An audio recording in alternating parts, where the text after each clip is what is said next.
कि बजट का मतलब ये नहीं कि बकरी को कम खुराक दी जाए, बल्कि ऐसी मुतवाज़न खुराक दी जाए जो कम लागत में ज़्यादा ग़िज़ाइयत फ़राहम करे। अस्सलाम वालेकुम दोस्तों, उम्मीद है आप सब खैरियत से होंगे। आज हम बकरी फार्मिंग के एक ऐसे राज के बारे में बात करेंगे जो हर कामयाब फार्मर जानता है, लेकिन बहुत से नए फार्मर इस पर तवज्जो नहीं देते। और वो राज है खुराक पर कंट्रोल और सही बजट। दोस्तों, बकरी फार्मिंग में सबसे ज़्यादा खर्च खुराक पर आता है। अगर आप खुराक का सही इंतज़ाम नहीं करेंगे तो चाहे आपके पास 10 बकरियाँ हों या 100, मुनाफा कम ही रहेगा।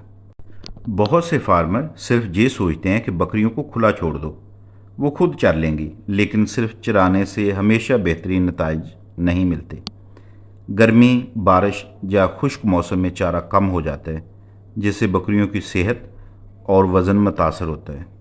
एक कामयाब फार्मर वो है जो पहले से मंसूबा बंदी करता है, मौसम के मुताबिक चारा उगाता है, उसमें खुश्क चारा महफूज करता है, साइलेज या अच्छी क्वालिटी की खुराक तैयार रखता है और खुराक को ज़ाया नहीं होने देता।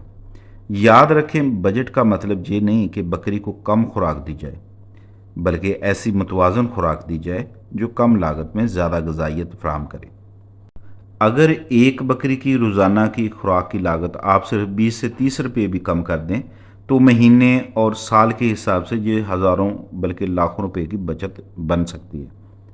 इसी बचत से आप मज़ीद बकरियां खरीद सकते हैं, शेड बेहतर बना सकते हैं, अच्छी नस्ल ला सकते हैं और अपना कारोबार मज़ीद बढ़ा सकते हैं।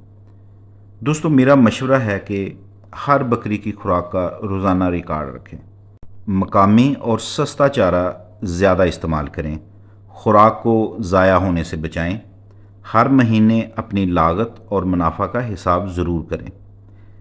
याद रखें, बकरी फार्मिंग में असल मुनाफा ज़्यादा बकरियां रखने से नहीं आता, बल्कि खुराक के सही इंतज़ाम से होता है। खुराक में दानिशमंदाना बचत करें, मुनाफा बढ़ेगा और कारोबार भी तरक्की करेगा।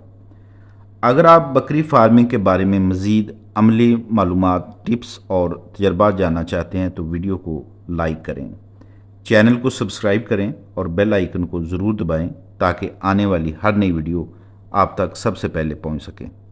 अल्लाह ताला आपके माल, जानवरों और रिज़्क में बरकत अता फरमाए। आमीन। अगली वीडियो तक इजाज़त दीजिए। अल्लाह हाफिज़।